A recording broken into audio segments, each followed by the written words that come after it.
Hi, my name is Marissa and I'm one of the operators of preschoollearningonline.com and activityschoolbus.com. What I want to share today is how useful lending libraries can be.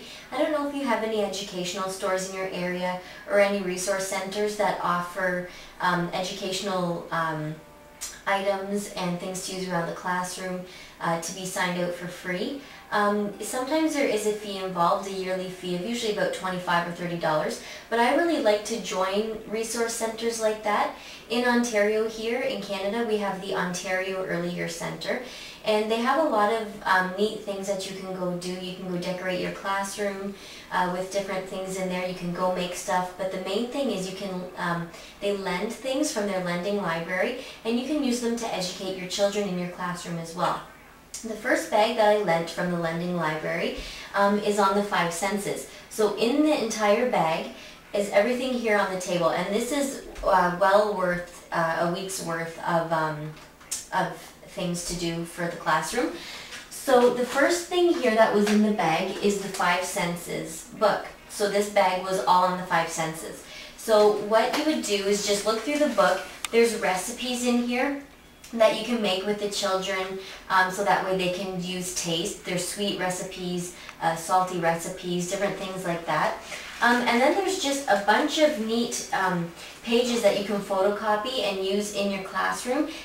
There's little worksheets and little cutouts for them and coloring pages and things like that. So that comes in the lending library, and that would be very useful on the 5 senses topic. The next thing that was in there is this 5 senses poster. You could post this up for the time that you are able to sign out the bag, and this is all about the 5 senses. So there's smell, sight, hearing, touch, and taste, and the kids can refer to it daily. You can refer to it with them in the mornings at circle time, and you can also do little activities that so they can practice each of their 5 senses and know what they are and get familiar with them. Another poster that came in here as well was the eye. Now this is a nice poster to hang up as well. You wouldn't want to get too into all the different areas of the eye and get too complicated. I would just keep it simple and say this is our eye, and this is what the eye looks like inside. And then if you want, you could just do little simple things like that's our pupil and that helps us see. These are our eyelashes. Things like that. You don't want to get too complicated because it'll just go over their heads, and their interest will be gone in no time. So just keep it simple, but this is a fine poster to hang up in your preschool classroom or kindergarten room, anything like that. And then the next thing that I thought was really neat that came in this bag, they have actual models of the different parts of our 5 senses. So in this one I opened up and it had the ear. So you could have this on the science table, just set it out. There's a little stand for it, but I didn't take them out because I'm not setting them up. And then there's a whole page here on the ear and how we hear and all the different parts. And again, keep it simple. They're preschoolers. They're not going to be interested in all the little details that they'll be learning later on when they get to elementary school. But you can say here's our ear and here's the eardrum. Let's find the eardrum on our ear model. And then the ear is just divided up into 3 parts: the inner ear, the middle ear, and the outer ear. So you could even do something little like that. And like I said, just stand it up with this behind it and the children can look at it and explore it. And you can talk about it during circle time or a small group during the day.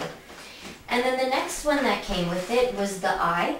This one is really neat. They open it up and here's the model of the eye. And again, there's a model there, a picture with all the different areas on it. And like I said, just keep it simple again. Just talk about what our eyes do, what things we can see. You could play I Spy with my little eye, just to make a little game out of it. So that's something else that you could do, and also keep this up and the children can just see what the eye looks like.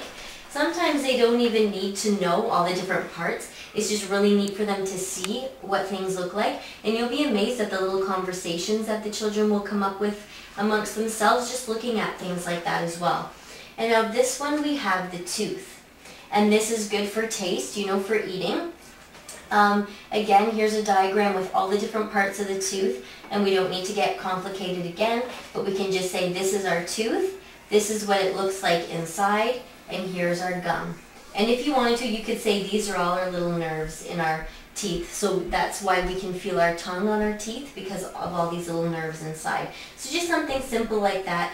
And you could also do the brush your teeth song when you wake up in the morning and it's 1:45. If you don't know that song, I will make a video for it anyways. But yeah, so then you could set that up on a different day and have the kids explore this model. And it comes apart too. All of these models come apart. So it's a nice little puzzle that you can do to try and put the teeth, the tongue, the eye, and the ear back together. And so that's what the last one is here that came in the bag. It's the tongue. And this one I found the most interesting. I think you could do a lot with the tongue. There again is a diagram, but the thing I liked about it is it broke down the different areas of the tongue on how we taste different things. So for instance, number 1 here at the tip of the tongue is sweet. Number 2 there is salty. Number 3 is sour. And number 4 is bitter. And then number 5 is just our teeth. But so what I was thinking is, here's the tongue and it's all color coded. So you could always have this at circle time, or if you can't get one of these models, if there's no 5 senses kit that you can buy or lend from a lending library, what you can do is even just make your own picture of a tongue, which is very simple to draw. And in your own picture, do the little sections of the tongue. So for the front here, again, we have sweet taste. Then beside that, on either side, is the salty. And then above that is the sour taste. And then above here on the back of our taste buds, that is the bitter taste. So you could bring in 1 food a day for circle time in the morning and have the children actually eat something sour, eat something sweet, something salty, and something bitter, and you can refer back to your tongue chart and say, this is the area of our tongue that we're using while we're eating this food, and then the next day, this is the area that we're using. And it's a really nice, interesting little activity for the children, and it gets them thinking about our bodies and how they work. And it's a really simple way, so it's not going to be too overwhelming for them as well. So that's just one idea you can do for the 5 senses.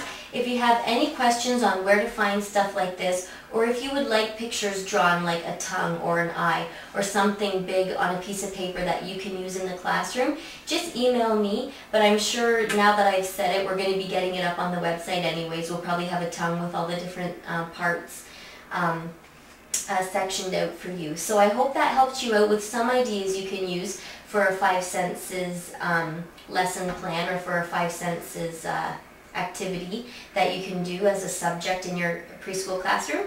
So I'll be back with more, and I hope that helped you out, and please email me with anything else that you want. I'll talk to you later. Bye.